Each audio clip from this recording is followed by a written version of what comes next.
और अब खबरें विस्तार से। आज से अग्निपथ योजना के तहत एयरफोर्स में अग्निवीरों की ऑनलाइन भर्ती प्रक्रिया शुरू हो गई है और ऑनलाइन परीक्षा ठीक 1 महीने बाद यानी कि 24 जुलाई को होगी। और इस पद को वायुसेना ने अग्निवीर वायु का नाम दिया है। वायुसेना में अग्निपथ योजना के तहत पहली भर्ती प्रक्रिया है। वहीं नेवी में अग्निवीरों की भर्ती प्रक्रिया कल यानी कि 25 जून से शुरू हो रही है, जबकि थल सेना में 1 जुलाई से अग्निवीरों की भर्ती शुरू हो जाएगी।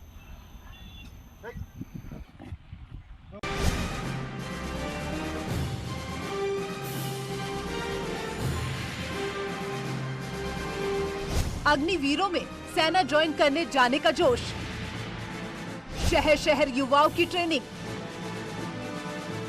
देश सेवा के जज्बे के आगे पैसे मायने नहीं। इंडियन आर्मी में सैनिकों की नई भर्ती प्रक्रिया आज से देश भर में शुरू हो गई है। आज युवा सेना में जाने के इच्छुक अभ्यर्थी ऑनलाइन आवेदन कर रहे हैं, तो यूपी के कई शहरों में सुबह सुबह युवाओं का जोश देखते ही बनता है। कल इंडियन नेवी तो 1 जुलाई को थल सेना में आवेदन शुरू हो जाएंगे, जिसको लेकर युवा पूरे दमखम से ट्रेनिंग में जुटे हुए हैं। बाराबंकी में युवा अपने शरीर को इतना चुस्त बना लेना चाहते हैं कि जिससे वो हर मुकाबले के लिए तैयार हो सकें। सुबह सुबह कई युवा फिजिकल ट्रेनिंग कर रहे हैं, जिससे अग्निवीर बनकर वो देश सेवा कर सकें। इन युवाओं का कहना है कि देश की सेवा के लिए 4 साल तो क्या 4 दिन के लिए भी जाने को तैयार हैं। देश सेवा की बात है, ये 4 साल की बात है। 4 साल नहीं, मैं 4 दिन के लिए जाऊंगा और 4 दिन के लिए जाऊंगा। जो 25% भर्ती होंगी वहाँ पक्की होंगी नौकरी, उसमें भी मैं नंबर लाऊंगा अपना। जब मैं 300 में दौड़ सकता हूँ, अपनी पोजीशन बना सकता हूँ, तो मैं 25% भी अपनी पोजीशन बनाऊंगा। वहीं कानपुर में भी युवाओं में उत्साह देखने को मिल रहा है। अग्निपथ योजना को लेकर युवाओं का कहना है कि देश की सेवा के लिए जो भी मौका मिले वो काफी है। फोर्स की तैयारी कर रहा हूँ, एयरफोर्स नेवी। Yes sir. अगर 4 साल का भी मौका आपको दिया जाएगा तो 4 साल के लिए आप एयरफोर्स में जाना चाहेंगे? चाहे मुझे 4 साल मिले, चाहे 40 साल मिले, चाहे 4 महीने मिले, मैं ओनली एयरफोर्स की जॉब करना चाहता हूँ।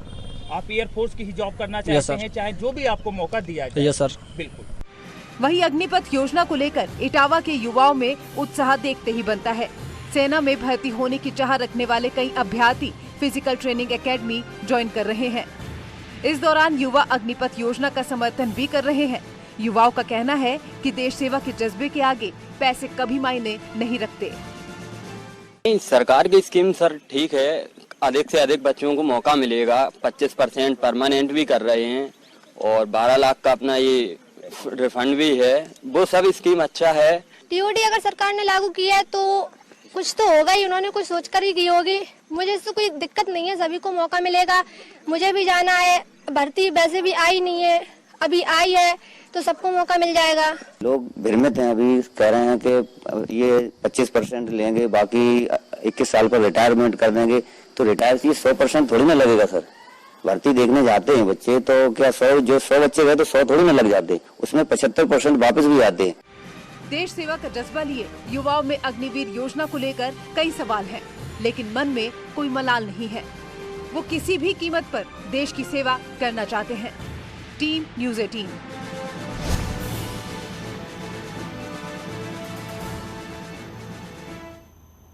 तो अगर आपको अग्निवीर बनना है तो आपके लिए यह जानकारी बहुत अहम है। agnipathvayu.cdac.in पर आवेदन आप कर सकते हैं। बेसिक डिटेल्स के साथ रजिस्ट्रेशन उम्मीदवारों को ऑनलाइन फॉर्म भरना होगा और फॉर्म जमा करने के लिए 250 रुपए का आवेदन शुल्क भी लगेगा। तो सैलरी के साथ हार्डशिप अलाउंस भी मिलेगा। क्या सुविधाएं अग्निवीरों को मिलेंगी उनके बारे में भी एक बार फिर जान लीजिए। सेवा के दौरान सीएसडी कैंटीन की फैसिलिटी रहेगी, ट्रैवल अलाउंस, इसके अलावा यूनिफॉर्म अलाउंस अलग से दिया जाएगा। सेवा के दौरान 48 लाख का इंश्योरेंस भी अग्निवीरों का कराया जाएगा। साल में 30 दिन की छुट्टी मिलेगी और मेडिकल लीव भी साथ में होंगी, जो कि इन 30 दिन की छुट्टी से अलग होंगी। शारीरिक स्वास्थ्य परीक्षण यानी पीएफटी, ये एक चरण है जिसे पास करना होगा और अंतरिम सूची 1 दिसंबर 2022 को जारी होगी। 11 दिसंबर 2022 तो ये चयन की तारीख है जो हम आपको बता रहे हैं। सैलरी के साथ हार्डशिप अलाउंस, ये वो सुविधाएं जो अग्निवीरों को मिलेंगी। कैसे आपको अप्लाई करना है और कौन सी इंपॉर्टेंट डेट्स हैं चयन के लिहाज से, वो भी हमने आपको बताया।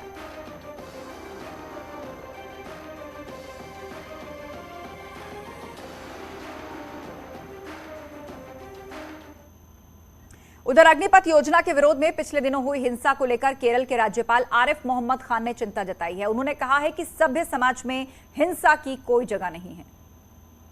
नहीं है कि मैं हर चीज से सहमत हूं, आप हर चीज से सहमत हो, लेकिन जिस चीज के ऊपर एक फैसला हो जाएगा लोकतांत्रिक तरीके से, हमें वो पसंद भी नहीं तो हम उसको स्वीकार करेंगे।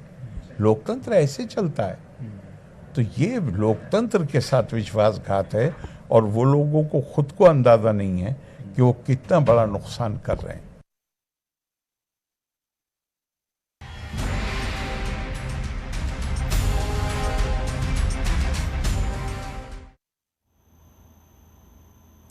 एनडीए के राष्ट्रपति पद की उम्मीदवार द्रौपदी मुर्मू ने संसद में आज अपना नामांकन दाखिल किया है। इस दौरान पीएम मोदी, गृह मंत्री अमित शाह समेत तमाम दिग्गज नेता मौजूद रहे। द्रौपदी मुर्मू ने 4 सेट में अपना नामांकन दाखिल किया। पहले सेट में पीएम मोदी उनके प्रस्तावक हैं, जबकि रक्षा मंत्री राजनाथ अनुमोदक हैं। दूसरे सेट में बीजेपी अध्यक्ष जेपी नड्डा, यूपी के मुख्यमंत्री योगी आदित्यनाथ, उत्तराखंड के मुख्यमंत्री पुष्कर सिंह धामी प्रस्तावक हैं। तो वहीं तीसरे सेट में हिमाचल और हरियाणा के विधायक प्रस्तावक और अनुमोदक हैं, जबकि चौथे सेट में गुजरात के सभी विधायक प्रस्तावक हैं। राष्ट्रपति के लिए वोटिंग 18 जुलाई को होगी और उसके नतीजे 21 जुलाई को घोषित होंगे। आपको ये भी बता दें कि रामनाथ कोविंद का कार्यकाल 24 जुलाई को समाप्त हो रहा है।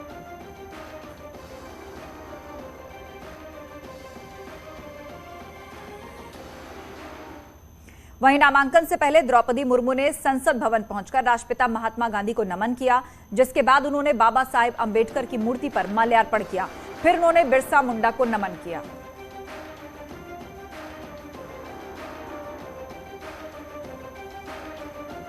तो राष्ट्रपति पद के लिए द्रौपदी मुर्मू ने अपना नामांकन दाखिल कर दिया है। उससे जुड़ी 3 महत्वपूर्ण तस्वीरें इस वक्त आप देख रहे हैं। खबरों में आगे बढ़ते हैं। ललितपुर का एक वीडियो वायरल हो रहा है, जिसमें पुलिस 4 युवकों को उठक बैठक लगवा रही है। यह मामला मेहरौनी के इंदिरा चौराहे का है, जहां एक बाइक पर 4 युवक जा रहे थे, जिन्हें पुलिस ने रोका और उठक बैठक लगवाई। मामले को लेकर मेहरौनी सीओ का कहना है कि युवकों को समझाने के लिए ऐसी सजा दी गई है, क्योंकि ट्रैफिक नियमों को लेकर पुलिस सख्त है।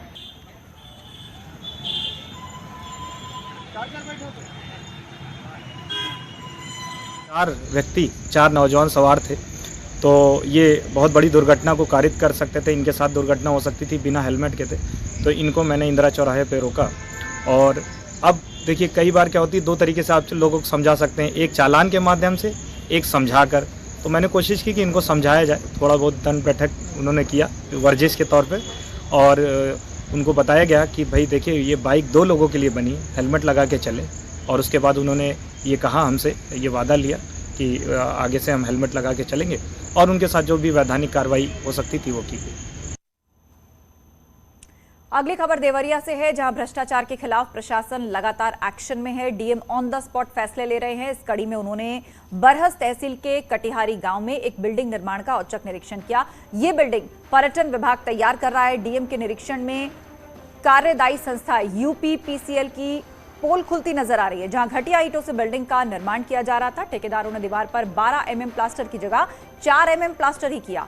ईंटों का क्लैप टेस्ट कराया गया तो ईंट घटिया किस्म की पाई गई। टेस्ट में ईंटें टूटकर ताश के पत्तों की तरह बिखर रही थी। यूपीपीसीएल 1 करोड़ 35 लाख रुपए की लागत से प्राचीन मंदिर के जीर्णोद्धार और विकास कार्य करा रहा था। अब प्रशासन का कहना है कि किसी भी दोषी को बख्शा नहीं जाएगा।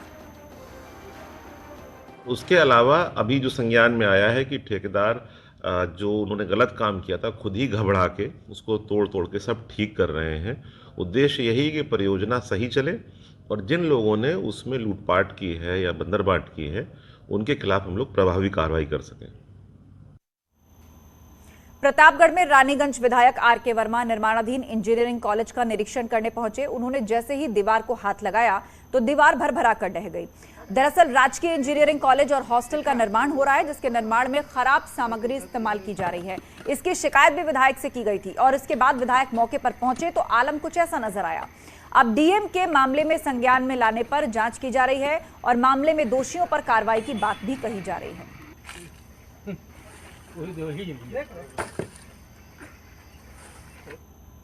बाद यहाँ आने के बाद जब मैं इन दीवारों पर चलने लगा तो इसकी ईंट फिसल करके गिरने लगी। तब मेरी नज़र पड़ी कि इसकी गुणवत्ता इतनी ख़राब है। फिर मैंने उसको धक्का दे करके देखा तो सारी दीवारें गिर जा रही हैं। तो मैंने डीएम प्रतापगढ़ को मैंने फ़ोन लगाया, मैंने इसकी जानकारी दी कि मैं यहाँ पर हूँ और इतनी खराब गुणवत्ता से कार्य हो रहा है। या इंजीनियरिंग कॉलेज का निर्माण नहीं हो रहा, बल्कि मैं ये कहूँगा कि प्रतापगढ़ वासियों के लिए कब्रगाह का निर्माण हो रहा था। उधर उन्नाव में सांप ने एक महिला को काट लिया तो उसके पति ने उस सांप को ही बोतल में बंद करके पत्नी और सांप को लेकर वो अस्पताल पहुंचा।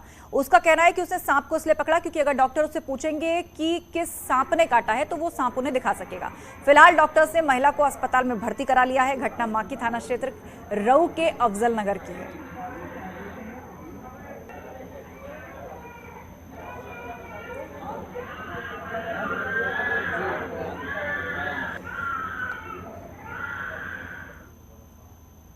उधर पीलीभीत में आवारा कुत्तों का आतंक देखने को मिल रहा है, जहां आवारा कुत्तों ने एक 9 साल के मासूम पर हमला बोल दिया, जिसे गंभीर हालत में जिला अस्पताल में भर्ती कराया गया।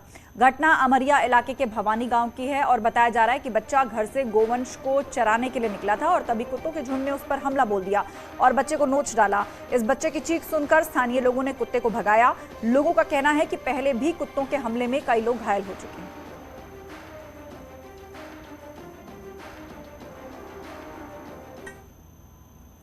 उधर झांसी में हाई स्काई झूला टूटने से हादसा हो गया, जिससे झूले में बैठी महिला की इलाज के दौरान मौत हो गई, जबकि बच्चे ऊपर से नीचे गिर गए, जिनको गंभीर हालत में भर्ती कराया गया। बताया जा रहा है कि झूले का गेट टूटने से यह हादसा हुआ। घटना मऊ रानीपुर की है, जहां मेला ग्राउंड में एक प्रदर्शनी चल रही है, जहां हाई स्काई झूले लगे हुए थे। कानपुर विकास प्राधिकरण बोर्ड के सदस्य ने ही केडीए उपाध्यक्ष पर करप्शन के आरोप लगाए हैं। केडीए बोर्ड के सदस्य और बीजेपी नेता राम लखन रावत ने इस संबंध में मुख्यमंत्री को एक शिकायती पत्र भी लिखा है, जिसमें उपाध्यक्ष अरविंद सिंह के खिलाफ करप्शन के आरोप लगाए गए। आरोप ये कि केडीए में टेंडर जारी करने में नियमों की अनदेखी की गई। इसके साथ ही कमिश्नर और डीएम को भी शिकायती पत्र भेजा गया।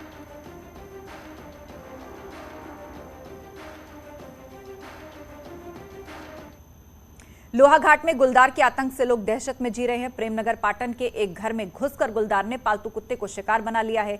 गुलदार के घर में घुसने से लेकर कुत्ते को मारने तक की तस्वीर सीसीटीवी कैमरे में कैद हो गई, जिसके बाद परिवार के साथ साथ क्षेत्र के लोग दहशत में हैं। गुलदार के डर से लोग शाम होते ही घरों में कैद हो जाते हैं। वन विभाग से निवेदन है कि ऐसी जगहों पर तुरंत कार्रवाई करें, पिंजरा लगाए और उसको पकड़ने की कोशिश करें। घटना हुई है जहाँ पर गुलदार एक कुत्ते के बच्चे को, जर्मन शेपर्ड को घर के अंदर से घुस के उठा ले गया है, जिससे गांव वालों में काफ़ी दहशत है। मैं वन विभाग से यही वो करूँगा कि जल्दी से जल्दी इसको पकड़ा जाए या इसकी कोई व्यवस्था बनाई जाए ताकि गांव वालों को इससे मुक्ति मिल सके। काफ़ी दहशत का माहौल गाँव में बना हुआ है। वक्त एक ब्रेक का है, जल्द होंगे हाजिर, कहीं मत जाइएगा।